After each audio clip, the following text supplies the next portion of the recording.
Today I'm making the ultimate steak sandwiches. It's grilled skirt steak on a grilled ciabatta roll, and it has this special sauce. It's blue cheese and balsamic, which sound like they don't mix, but when they come together, it is pure magic. These are the best steak sandwiches ever. And I'm gonna serve it with a simple potato salad with lots of herbs, some tomatoes, a little homemade iced tea, and follow it up with some coconut pound cake. Now, when I came up with this menu, I really had my brother in mind. His name is Rip, and he's so appreciative when I cook for him. I always make him steak and potato salad because those are his favorites. Now, to get started, I'm gonna work on the coconut cake. It's gotta bake and cool. So pound cake, notoriously fussy recipe. A lot of the older recipes you find, you have to have the butter at a certain temperature and the eggs at a certain temperature. And it got its name, really, because in the olden days, it was a pound of flour, a pound of butter, a pound of sugar. But the ratios have changed these days to make it a little lighter, a little more forgiving. And the one thing we're gonna do is start with cake flour. This is 2 cups of cake flour, and that'll go a long way to not having a really dense, heavy pound cake. Now to that, we're gonna add some leavener. This is baking powder. We're gonna add a teaspoon of baking powder, half a teaspoon of table salt, and these are the dry ingredients. Just gonna whisk them together, and we're gonna set them aside while we put together the wet ingredients. And for the wet ingredients, we're gonna use the food processor because it really helps emulsify the butter into the eggs. And that's always the trickiest part about pound cake. So we're gonna start with some sugar.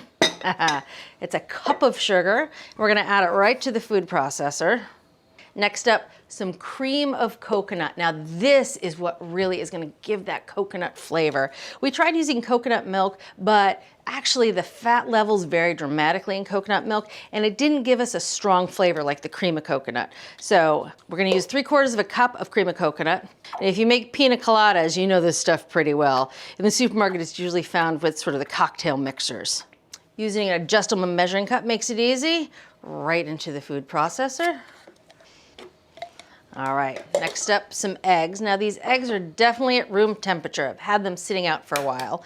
We're gonna crack them right into the food processor.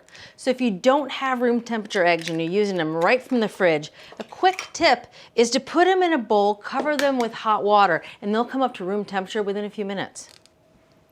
Now for the extract. We're gonna use a good amount of vanilla extract, 1.5 teaspoons. Measure this right into the food processor. And this is the kicker, it's coconut extract. Now, you can't find it everywhere. There's a couple supermarkets around here that do have it. Worth checking out. Can't use too much of it. If you overdo it, it will taste like suntan lotion. A little goes a long way. So we're just gonna add 1/2 teaspoon into the food processor. Put the lid on, we're gonna let this rip about 10 seconds until it's nice and combined and uniform.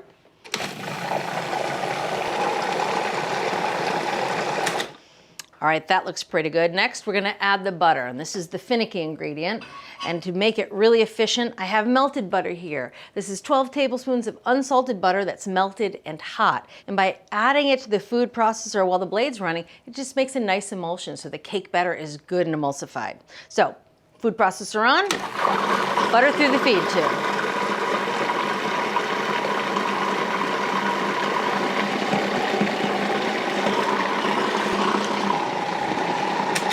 All right, that's good. So after I added the melted butter, I let it go for about a minute, really to make sure it's nice and combined. And that's it. I love food processor cakes. They really take the guesswork out of a lot of the mixing. All right, so I'm gonna pour this into a nice big bowl. Coconut always makes me think of nice warm weather. So this is a cake I like to serve in the summertime with just some fresh berries, a little whipped cream, sometimes some ice cream if you have it, or just in the morning with a cup of coffee. It is a real treat. Now we're gonna sift the flour mixture into this liquid. That's because cake flour can clump up a bit, so by using a strainer, you get any clumps out, so it's a nice smooth batter. I'm gonna do this in 3 parts. So I'm gonna add about 1/3 of the flour mixture, sift it over the top, and we're gonna whisk it in. All right, repeat with some more flour.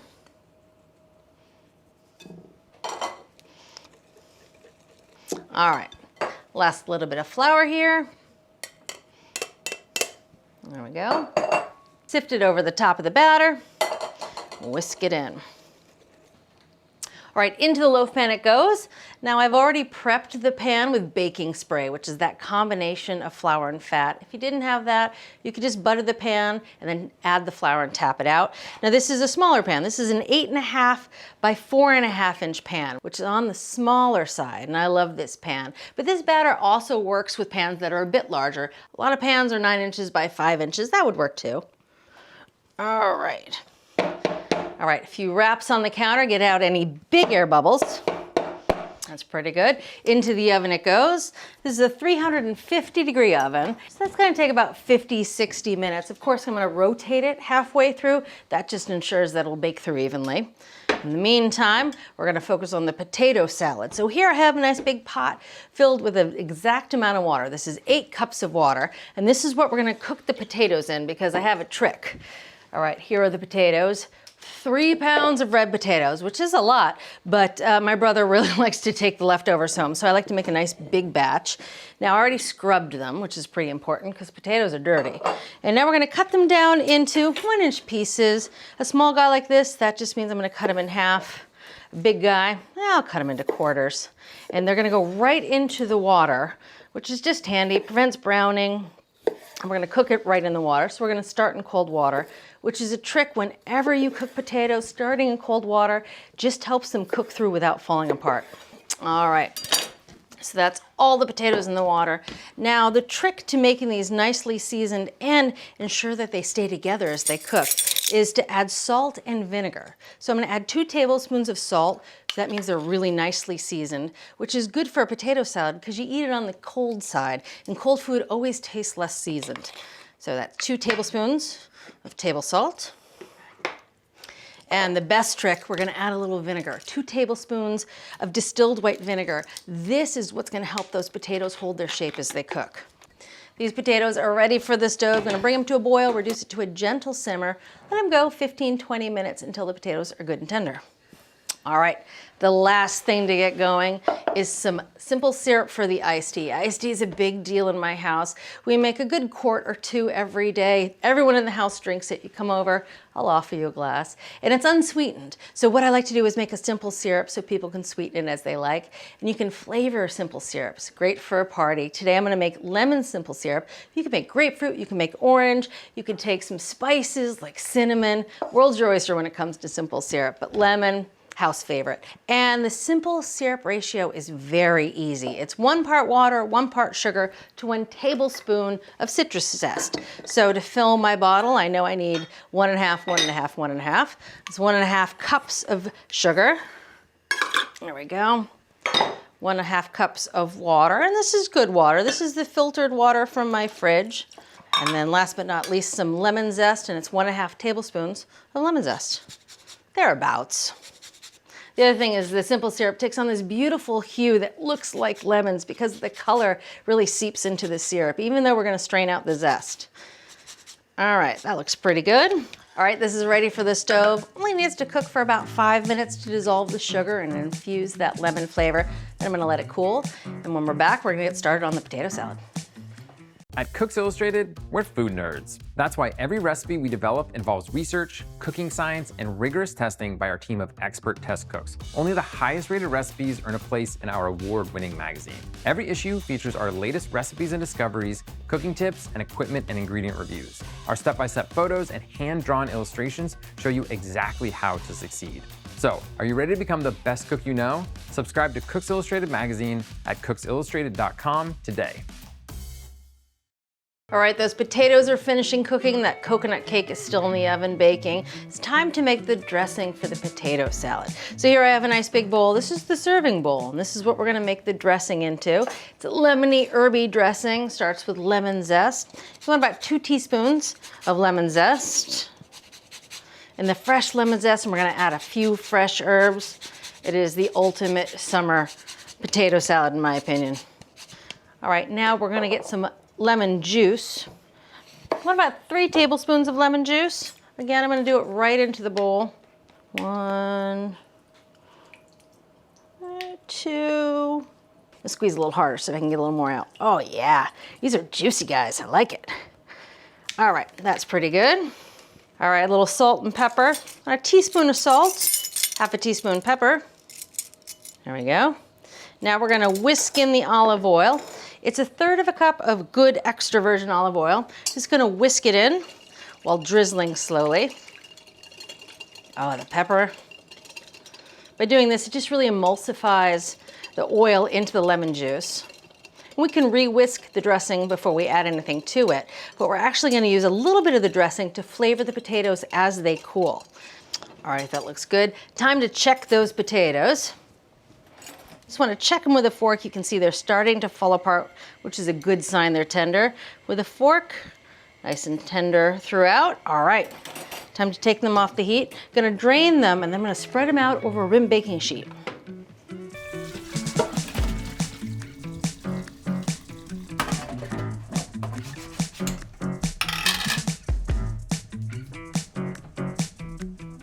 All right, the potatoes are nicely cooked, and while they're cooling, still warm, I'm gonna drizzle them with just a little bit of the dressing, just 2 tablespoons. Just helps them absorb that flavor as they cool. We're gonna set these aside for 30 minutes, let them cool. Gonna toss them around a little bit once they've cooled, that way they won't break up, but they'll all have access to that dressing. Now it is time to check that coconut cake. Oh, the smell is good. All right, now the best way to tell if it's done is to take a wooden skewer. We're gonna poke it right in the middle. You want it to come out with no batter on it, just a few moist crumbs. Oh, that looks good. Nice and cooked through. All right, perfectly baked. I'm gonna let this cool in the pan about 10 minutes, let it firm up. Then I'm gonna take it out of the pan and let it cool completely. I'll put this on the back counter to rest. All right, now it is time to get those steak sandwiches ready, starting with the magic sauce. Now to make this, I'm gonna use a mini food processor. You can use a full-size food processor, but with small amounts of ingredients, I think these minis work really well. And it starts with mayonnaise. We're gonna use 3/4 cup of mayonnaise, again, using these really indispensable adjustable measuring cups. Just makes measuring unusual ingredients, sticky ingredients, a breeze. All right. 3/4 cup of mayonnaise, right into the mini food processor. Tablespoon of Dijon. Tablespoon of balsamic vinegar. And I know when I first made this recipe, I thought, Dijon, balsamic vinegar, and blue cheese, that's nuts. I gotta tell you, this sauce is bananas good. All right, now for the blue cheese. 3 ounces of blue cheese, a mild creamy blue works best for this. Just wanna crumble it right into the food processor. Food processor will obviously do the bulk of the work of making this a nice smooth sauce, but give it a little head start with some crumbling. Last ingredient, a little bit of black pepper, just 1/4 teaspoon. And we're gonna let it rip until it's nice and smooth. Takes as long as it takes depending on the size of your food processor.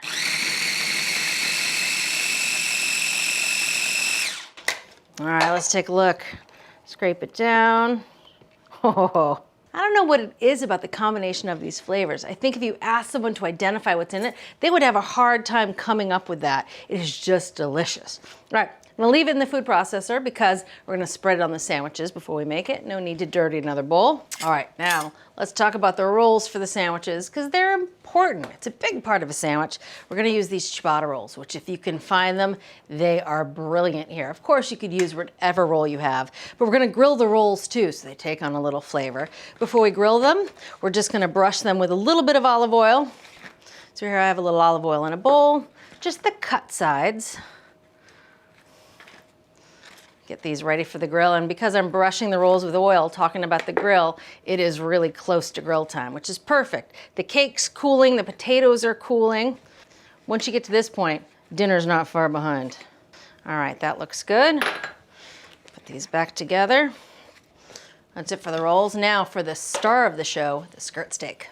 Ah, here it is, the skirt steak, which is a great cut for the grill. It cooks like that, brilliant on sandwiches, great for fajitas. Can be kind of hard to find, so when you see it, grab it. Now, you want about 1 pound of steak for this recipe, and sometimes they're sold in big, long pieces that you can cut up like this. At my store, they actually sell them like this, so it's ready to go. This just makes it easier to maneuver on the grill. So, they've been patted dry, just gonna season them with a little salt and pepper. Now, these steaks need very little embellishment, just a little salt and pepper. And you can see they have all that intramuscular fat that's gonna render, and that's what makes these steaks taste so juicy. All right, we're ready to head outside. The steaks are ready, the rolls are ready. Just gonna get cleaned up and fire up the grill. We're outside and the grill is good and hot. Now to heat it up, whew, she's a hot one. I put all the burners on high, cranked them up. That just burns off anything that was stuck to the grill grate from last time I cooked. Now is the perfect time to clean and oil the grill. Trusty grill brush, just scraping any burnt bits off the grill. Looks pretty good. Now I'm gonna oil the grill grates, and I always oil the grill grates before I cook anything. And if I'm cooking something on the delicate side, which we're not today, but if I were doing fish or a delicate piece of chicken, something that would stick, I would rub this oil on the grill grate, easily 10, 15 times and build up a nice non-stick surface. But these steaks won't stick. All right, first up, the skirt steaks. Now these, very thin, they cook super fast, about 2 to 3 minutes aside. Little trick, I lined this with foil because now I can roll this up, I can recycle this, and I have a clean tray to bring the cooked steaks back inside. All right, now you don't need to do this, but it's been instilled in me since culinary school, getting that cross hatch, which means you lay the steaks on one diagonal and then you flip them part way through to get that traditional cross hatch. Now you notice I'm leaving the lid on the grill up. That's because this grill right here is a hot rod, and each of these burners is 25,000 BTUs, so there is heat to spare here. But if your grill wasn't as powerful, you might want to put the lid down to trap some of that heat so the steak cooks through nicely. All right, it's been a couple minutes on this side. Time to flip them over. Oh ho ho. Flip them over, that looks pretty good. That's a nice amount of charring. That adds that good flavor. And again, just 2 to 3 minutes per side. Hot heat, because you want to get that char in that small cooking time. Now, you can temp these steaks, medium rares 120 to 125, but they're so small and so thin that you never get an accurate reading. Whereas 2 to 3 minutes aside, you're never wrong. So you can see this one, I'm gonna take that off first. This guy. All right, we're gonna take these off. Let them rest a little bit. On go the rolls. Gonna do cut side down. These rolls just take a minute or 2 per side. Gonna get some nice charring, a little toasty. All right, oh, that little bit of charring around the outside is just how I like it. Starting to get toasty in the middle. You can also tell where the hot spots on a grill are using a simple piece of bread. Let's see, let's give the ones up here in the front corner a little chance to get a little more charred. Oh, you can see nice and toasted on the back side. This one's perfect. Oh, nice. This just takes the steak sandwiches right over the edge into amazing. I mean, so fast too. All right, let's bring these inside and make some sandwiches. We'll get you right back to the video. Check out Cook's Country's newest book, The Complete Cook's Country TV Show Cookbook. Over 16 seasons and more than 600 recipes are condensed into this cookbook, jam-packed with every recipe we feature on the show, plus stories, tips, and reviews. Go on the road with Cook's Country and tour the U.S. through food. Get inspired by dishes from restaurants, regions, and chefs all over America. All in this one convenient cookbook. To order your copy of the Complete Cook's Country TV Show Cookbook, scan the QR code or visit cookscountry.com to continue your Cook's Country journey. All right, the steaks and rolls are grilled, they're resting, and it's time to finish the potato salad. So as I mentioned earlier, we're gonna finish it with a lot of fresh herbs, which obviously you add just before serving so they maintain their freshness. So we have 3 herbs. We're gonna use parsley, tarragon, and chives. You want about 3 tablespoons of each. With parsley, I don't like getting the stems in there. I think they have a bit of a bitter flavor, but I do store these in the freezer and I add them to stock when I'm making it because they add a lovely flavor to stock. Next up, the tarragon. Same deal, about 3 tablespoons. Obviously, I washed these already, so now I'm just picking the leaves off the stems. Oh, tarragon is Ian's favorite. Man hates dill, loves tarragon. So we have tarragon a lot. All right, now I'm just gonna chop these up kind of coarsely. Chop them up together since they're all going in the same place. Oh, I love that smell when the herbs start to release their aroma. That's why it's really important to add them at the last minute. All right, that's good. Now for the chives, again, about 3 tablespoons. All right, I'm gonna trim the ends here. Slice them nice and thin.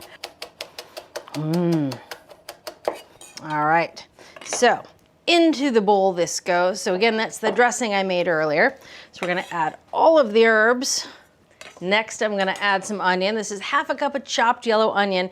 You notice it's in a strainer. That's because I gave it a quick rinse. Rinsing onion is a terrific trick. Just takes that harshness, sometimes it's a bit hot, right out of the onion, so it's easier to eat raw. All right, now in go the potatoes that have been cooling. Again, they had a little of that dressing on them. I stirred them while they were sitting there on the sheet pan. Right off the tray, right into the bowl. Now just gently tossing. I know there's that little well in the bottom of this bowl. So I'm going in there, getting the dressing, bringing it up through the potatoes. Give the bowl a little clean. Sometimes this works, sometimes this doesn't. Sometimes it just makes a smeary edge. If you really ever want to do a nice presentation on a plate, you should get a little bowl with warm water and a dash of vinegar. That vinegar really takes the oil off any rimmed plates. And in fact, if you're in a restaurant, the pass-through, before the plates go out the door, there is someone there with a little bowl and a little rag doing just that. All right, one more ingredient. I almost forgot it. Capers. We're gonna add 2 tablespoons of capers. Now these were bought in the jar and I gave them a good rinse. Just gonna give them a quick chop before we add them to the salad. You definitely have to rinse them because they have a real strong vinegary brine that they're packed in. And that vinegary brine is a bit much for the salad. By chopping them, they just have a little bit more sticking power, so they really incorporate a little better into the salad. All right, back up we go. Now it looks right. Sort of a French style salad with the olive oil and all the herbs and the capers. And this salad holds well for days. You can ask Uncle Rip about that. All right, oh, that looks good. He's gonna love that. All right, let me clean this up a bit and then I'm gonna show you one of my other all-time favorite easy summer side dishes.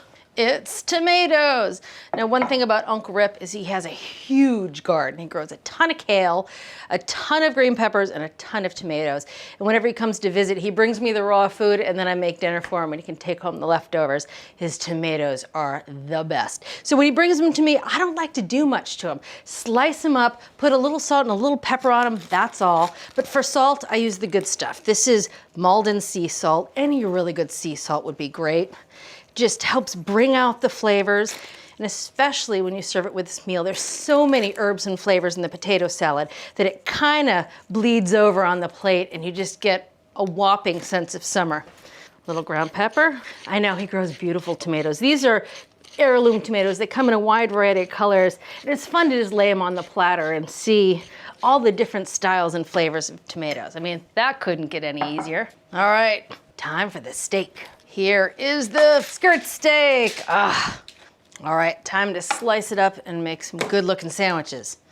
All right, so the thing about skirt steak, it has a very distinctive grain. In fact, you can see the grain running this way.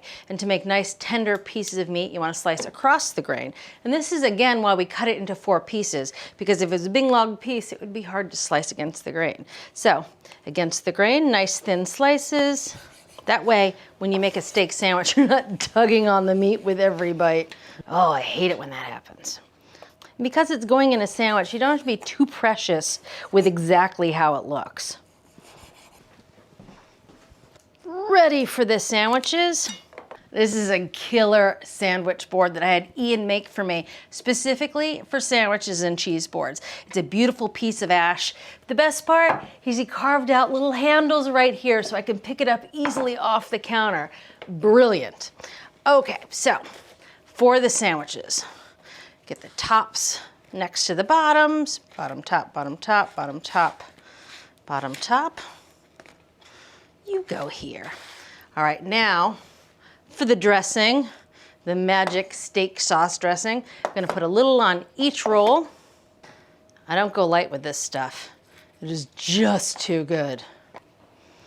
Or once I made one of these sandwiches for my husband Ian, and I had a little left over, and he took the sandwich apart, went back, and slathered more on his roll. It's just that good. Now time for the steak. I'm gonna put it right on the bottom of each sandwich. All right, let's go put some more pieces back on this first guy. Oh yeah, that looks pretty even. All right, that's it for the steak. Now to top it off, just a little fresh baby arugula. And that little bit of bitterness and that fresh flavor, it goes a long way on these sandwiches. It is hard not to salivate when making these sandwiches. I feel like Ziggy, just about to drool. All right, last but not least, some sliced red onion. You know, once I put pickled red onion on the sandwich, I liked the fresh onion better. There's just so much flavor going on in that dressing that it kind of fought with it. So a little red onion goes a long way. Okie dokie, on go the lids. You get to come to the party. And you get to come to the party. It's always a party when Uncle Rip shows up. Now give each sandwich a nice slice in half. I'm gonna slice it on the bias so you get a really nice sense of what's in the sandwich. Also just looks pretty.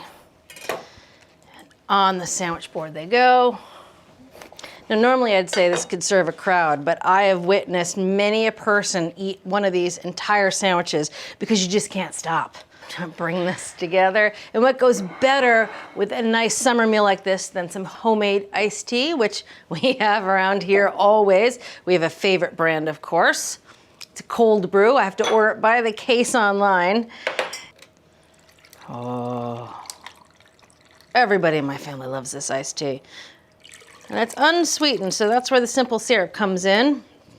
We make our tea unsweetened, which is why I like keeping this lemon simple syrup on hand. And this stays in the fridge for a while. We use it for all sorts of iced teas, lemonades, cocktails. Garnish with, a little lemon, old school lemon on the side of the glass, and fresh mint. As the mint gets down into the iced tea, oh, lemon mint tea, so refreshing. All right, that's it for the tea. Don't mind if I do. Oh, a sandwich. I'm gonna take a nice thick slice of tomato. And of course, some of this potato salad. And I love how the juices from the potato salad work their way a little bit over towards the tomatoes. First up, the potato salad. Hits of fresh herbs, a little bit of capers. And I love how the potatoes are so well seasoned with vinegar and salt. Now, for the main event. I have never had a finer steak sandwich. And every time I make them, I'm surprised and it makes me giggle at how good they are. A little iced tea. Perfect summer lunch. Not to forget, we have that coconut pound cake to finish it off.